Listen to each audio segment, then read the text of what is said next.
Uşaqlar, bugün sizinle çok maraqlı bir nağılımız var. Hər birinizin diqqəti məndə olsun. Nağılımızı diqqətlə dinləyək.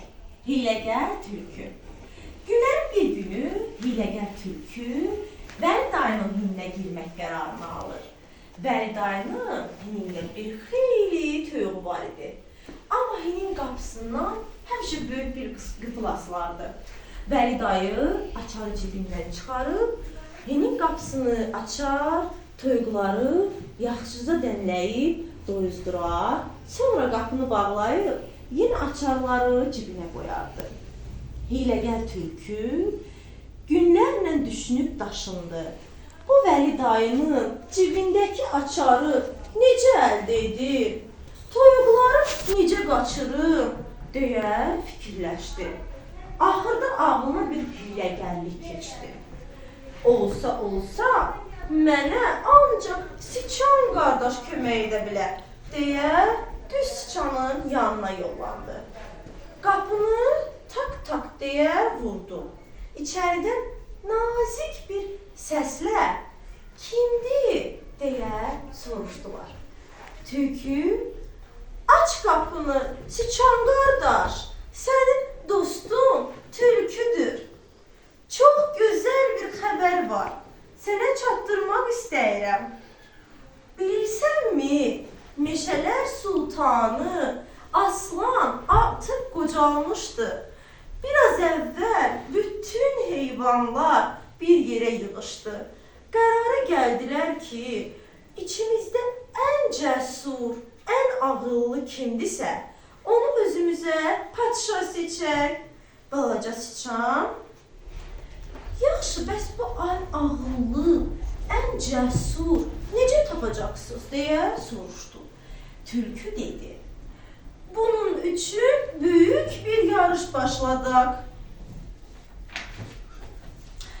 Kim hamıdan qabaq Vəli dayının cibindəki açarı götürüb mənə gətirsə, onu da padşah seçəcək. Bu fikir balaca Siçanın ağlına batdı. Axşamı gözlədi. Vəli dayı yuxuya gedər-getməz, Siçan ayaqlarının ucunda ona yaxınlaşdı. Açarı cibindən götürüb tülküyə verdi. Tülkü açarı alıb Siçanın qarşısında hörmətlə əyildi. Qiblə-i aləm, əgər icazə versəydiniz, açarı bu biri heyvanlara da göstərərdim. Qoy onlar da bilsinlər ki, padşahımız balaca Siçandır. Tülkü açarı götürüb gedir. Balaca Siçan heyvanlar padşah olmasına əmin halda içəri girir.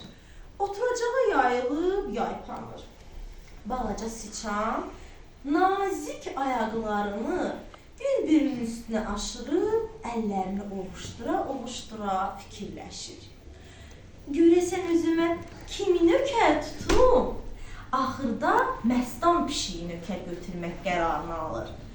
Bığlarını oynadıb, quyruğunu əsdirib, əllərini bir-birinə vuraraq, "Ey məstan pişik, qalx mənə fındıq gətir" deyə qışqırır. Məstan pişik yuxudan ayılır, Siçanın bu halını görəndə çox təəccüblənir. "Nə var, nə olub, yoxsa ağlını itirdin?" Siçan lovğa başını yuxarı qaldırıb deyir. "Eşitmədinizmi? Məni padşah seçdilər. Padşah, səni də özünə nökər təyin etdim." Siçan bütün olub keçənləri pişiyə danışdı. Məstan pişik Siçanın sadəlövlüyünə çoxlu gülür, sonra da "Səni olsa ancaq axmaqlar padşahı ola bilərsən" deyərək Siçanın üstünə cumur. Zavallı Siçan canını zorla qurtara bilir. Bu səsküyə Vəli dayı yuxudan oyanar, elə bu zaman tülkü hinin ağzını açıb toyuqları tutmağa çalışır. Vəli dayı toyuqların səsini eşidər-eşitməz cəld hinə qaçdı. Toyuqları tülkünün əlindən xilas etdi. Tülkünün özünü isə yaxşıca kötəklədi. Nağlımız da burada sona çatdı. Maraqlıdır uşaqlar. Gördünüz uşaqlar, tülkü necə hiyləgərdir. O siçanı aldadıb, Vəli dayının cibindən açarları götürüb və toyuq hilinə girib toyuqları yemək istədi. Ancaq planı baş tutdu uşaqlar. Edə bildi mi uşaqlar? Deyir, edə bilmədi. Çünki Vəli dayı yuxudan oyandı və tülkünü görcək onu yaxşıca kötəklədi və qoymadı ki, toyuqlarını aparsın, toyuqlarını yesin. Görün necə gözəl nağıldır. Burada tülkünün hiyləgərliyindən danışılır. Siçanın isə aldanıb ona inanmağından. Görürsünüz, siçan necə sadəlövdə ona inanır. Bəs ona uşaqlar, kim dedi ki, o tülküyə aldanıb? Siçana kim dedi ki, tülküyə aldanıbsan?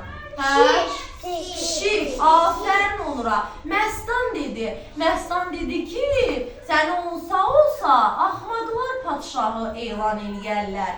Görürsünüz uşaqlar, pişik siçana deməsəydi, siçan hələ də bilməyəcəkdi. Nökər olaraq siçan özünə kimi seçdi? Məstanı seçmişdi, elə? Məstan seçmişdi və Məstan da ona bildirdi ki, o padşah deyil və tülkü onu aldadıbdı. Hə uşaqlar, dedik ki, nağılımız da burada sona çatdı. Göydən üç alma düşdü. Biri mənim, biri sizlərin, biri də siçanın olsun. Çünki tülkünün sözlərinə aldandı. Təəssüf ki, siçan tülkünün sözlərinə inandı. Ona görə də qoy ona alma verək, o kədərlənməsin.